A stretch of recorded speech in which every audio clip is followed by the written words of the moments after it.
Hello and welcome to Artifacts, a living archive dedicated to preserving the first-person stories of queer, avant-garde, and underground culture, told by those who lived it. In this episode, we spotlight Mario Montez, the Puerto Rican-born Warhol superstar whose life embodied both glamour and secrecy. Born Rene Rivera in Ponce and raised in East Harlem, Mario first appeared in Jack Smith's notorious Flaming Creatures, before adopting his stage name in homage to Maria Montez, Hollywood's Queen of Technicolor. He quickly became a fixture in Andy Warhol's films, including The Chelsea Girls, and a star of John Vaccaro's Playhouse of the Ridiculous and Charles Ludlam's Ridiculous Theatrical Company. Yet Montez lived a double life. By day, Rene Rivera worked a quiet clerical job, and by night he transformed into Mario, dazzling audiences with wit, camp, and theatrical bravado. After retiring the persona in 1977, Mario lived in Florida for decades, before being rediscovered in his final years by filmmaker Conrad Ventur, who helped bring his story back into the light. This film also features memories from those who knew him best: Lola Pashalinski, Augusto Machado, Ronald Tavel, Bibi Hansen, painting a vivid portrait of one of underground cinema's most iconic figures. He was very self-effacing, charming, easy to get along with. He didn't want to be in anything political or religious. And I said, what else is there to write about? And he held to those convictions, right? Unless you surprised him suddenly. Everybody loved him. And I think that there was that quality of male and femaleness and the mix of it in his personality. He was very girlish, in a way, and his giggles and everything were delicious. Because Mario always was a star. He always acted like a star. He was a beautiful man. And then he got in drag, and he was this incredible comic persona. Comic and alluring and melancholy and just very beautiful. An aura of great beauty. His makeup was a thing of great art. Very theatrical. It was meant for the movies or the stage. It was not meant for the street. Mario Montez became affiliated with Warhol and made a lot of films with him. I did see his Banana film very early, which taught all of us about sensual sexuality, but he was also very much the darling of the whole underground theater and film scene. Playhouse of the Ridiculous and the Ridiculous Theater, as well as films with Bill Veer. All this experimentation was going on in the late 50s and 60s. It was a terribly exciting time. So you have all these bright lights and all the different performances and movements and theaters. There's experimental film being done. There's dance being mixed with art, being mixed with avant-garde music, being mixed with early experimental video and film. And Mario finds himself very much in the center of all this. Mario was a muse to the filmmaker Jack Smith. Jack Smith made Mario the first superstar. It was Jack who would convince him to have the nerve to take the name. And Mario had a preoccupation with Maria Montez. She was his favorite actress. Being someone with transvestite fantasies, he would like to resemble her, recall her, whatever. Many people brought up in the Caribbean in those days thought she had magical powers, that you brought a sick child to see one of her movies and they were cured.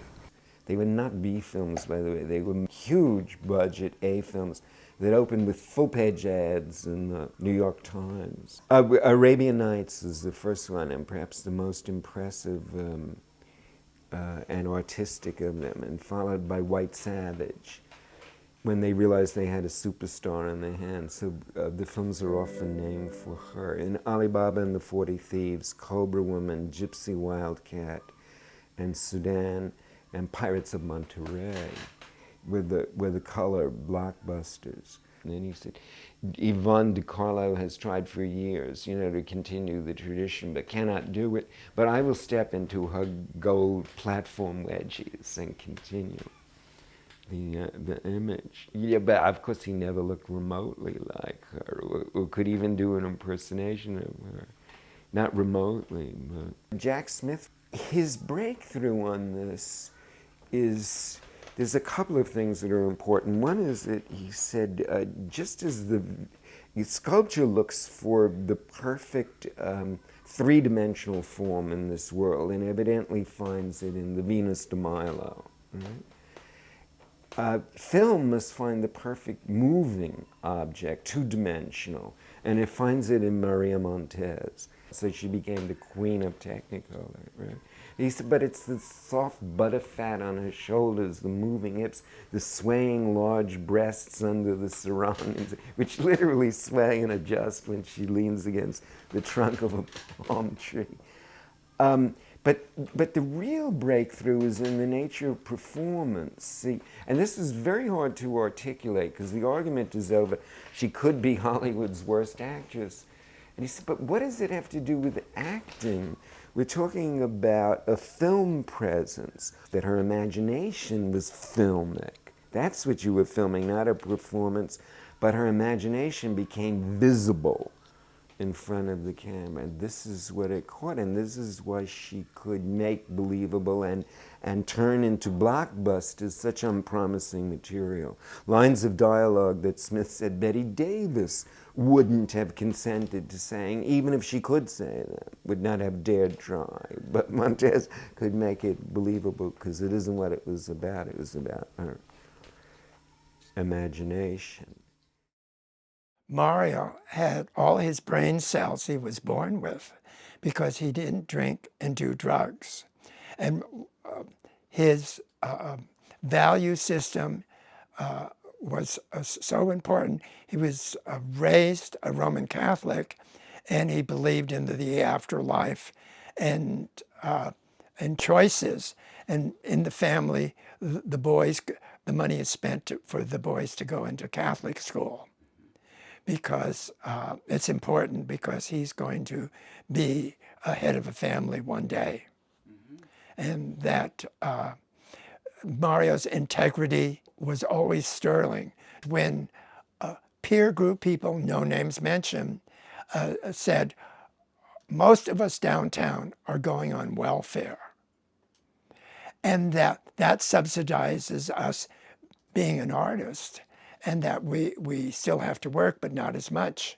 And Mario said, everybody in New York thinks Puerto Ricans are lazy and live off welfare. Well, this Puerto Rican works for a living. He was making a living, doing many things. I think he was working in an office then. He never worked for the post office, as people thought. It's been written and repeated so often that people think, oh, he worked for the office. Believe me, I took the post office test at where the Monahan station is 3 times. You got to have something up here. But as life meanders, Mario's integrity was always intact. Mario, at various points of life, took breaks, and he was the third sex in the Island of Lost Souls. He did that very successfully, and that Charles did ask me to replace him, and I said, no one can replace Mario. Charles felt Mario was some kind of genius. They were very close, just adored him. Mm-hmm. And the idea of being part of this company and doing great work, I think Mario was as smitten, as the rest of us. Uh-huh. Queens Collide was a wonderful play. He did the Dance of the Seven Veils, and he used the soundtrack from the Rita Hayworth film, and in the dark you heard Charles Lawton's voice saying, "Make her dance," and then Judith Anderson, "My daughter will not dance," and the dialogue, "Make her dance," and then the music started and the lights came up, And Mario did the Dance of the Seven Veils. And it was magnificent. It was great.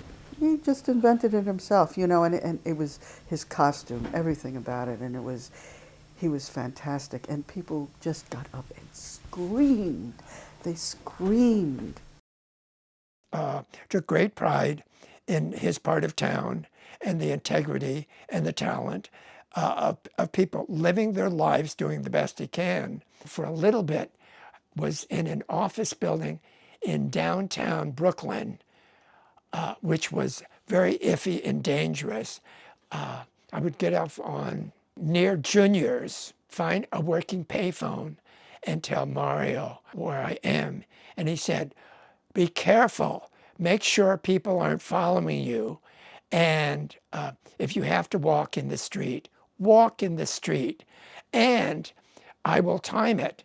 Now, where are you again? And he figured out, okay, I will come down in the lobby. I'm not going to be outside. There's double glass windows. I will see you from the lobby and quickly open the door and usher you in.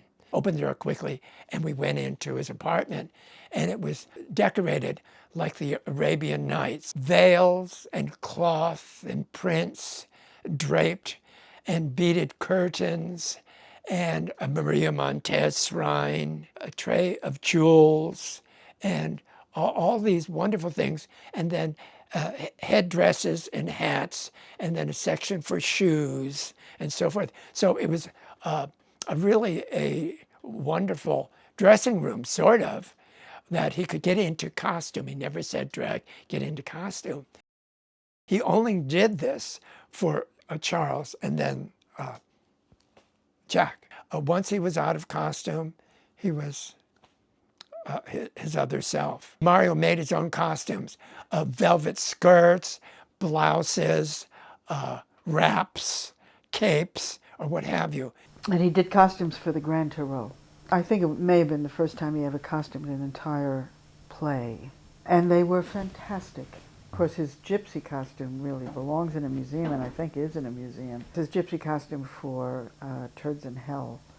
And Mario used to say that no one can play his role because no woman could carry the costume. It weighed 80 pounds, beaded and by hand by him, and I don't know how long it took him to make it, but it represented, you know, weeks, months of labor, and it was unbelievable to look at on stage. And in close-up, you couldn't imagine how he had put it together. When Mario was ready to stop going on stage, he would never quite be finished with his makeup in time for him to make his entrance on stage, and sometimes it was like nerve-wracking to wonder whether he was going to get finished in time to make his cue and everything. At a certain point in '77, he decided life is getting more serious, and I'm going to retire Mario Montez. It'll be a clean break. This 5-year idea was a fixation on the part of those people. They thought a star has only 5 years' life in Hollywood.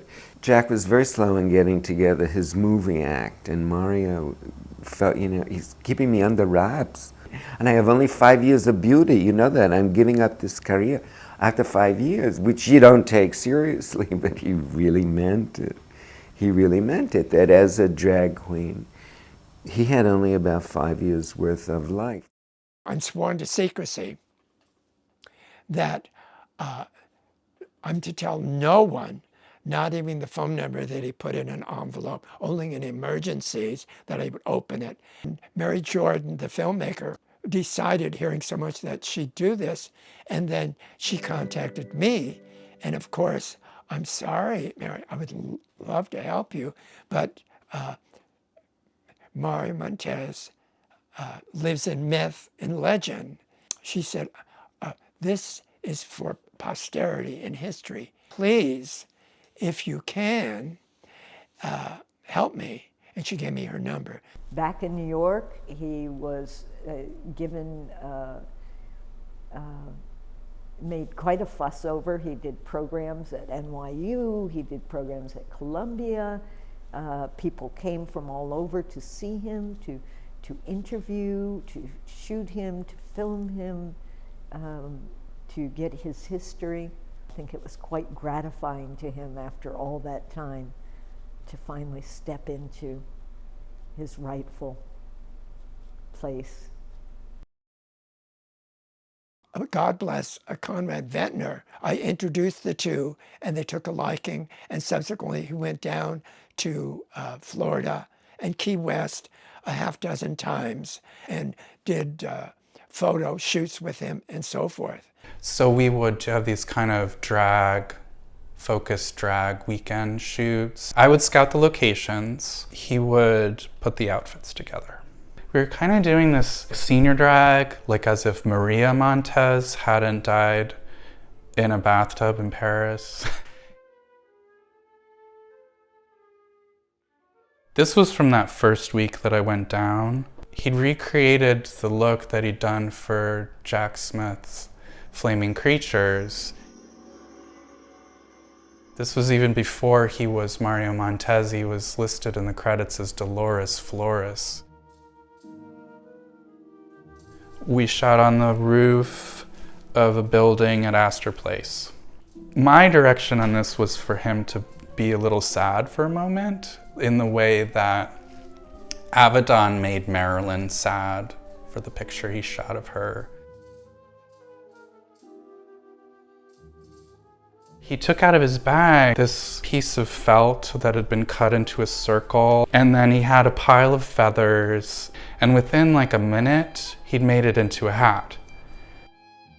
This was our like kind of exotic Norma Desmond. He was very particular about the shades of color, especially the lips. He actually had other people do his makeup at some events in Europe, but he'd look all airbrushed and like RuPaulicized or something, and he didn't even look like himself. There was this whole like down and dirty way of doing it. He would put the lipstick on the cheeks. These are the techniques he'd used for years, and when he would do them in our pictures, you would recognize him.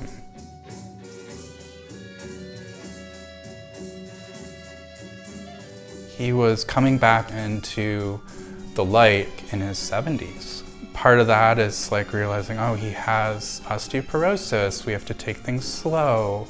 I can't just, he can't just go on the ground and stay there in a nice pose for a really long time. There is a shot of Maria Montez when she was really young in almost the exact same composition. Mario insisted of wearing the gloves, and Dave was like, no, nobody wears gloves on the beach. And then Mario was like, that's the whole point. Just a shot of him doing his screen test. So I did a few stills while he was performing. I mean, look at this top. I mean, he's like 75 here and just killing it. Artifacts is a free oral histories platform. Please like, subscribe, and visit our website, www.artifacts.movie, for an ad-free, interactive experience with bonus content. If you're able, please make a tax-deductible donation at www.artifacts.movie/donate. Hit the link on screen to watch another Artifacts interview.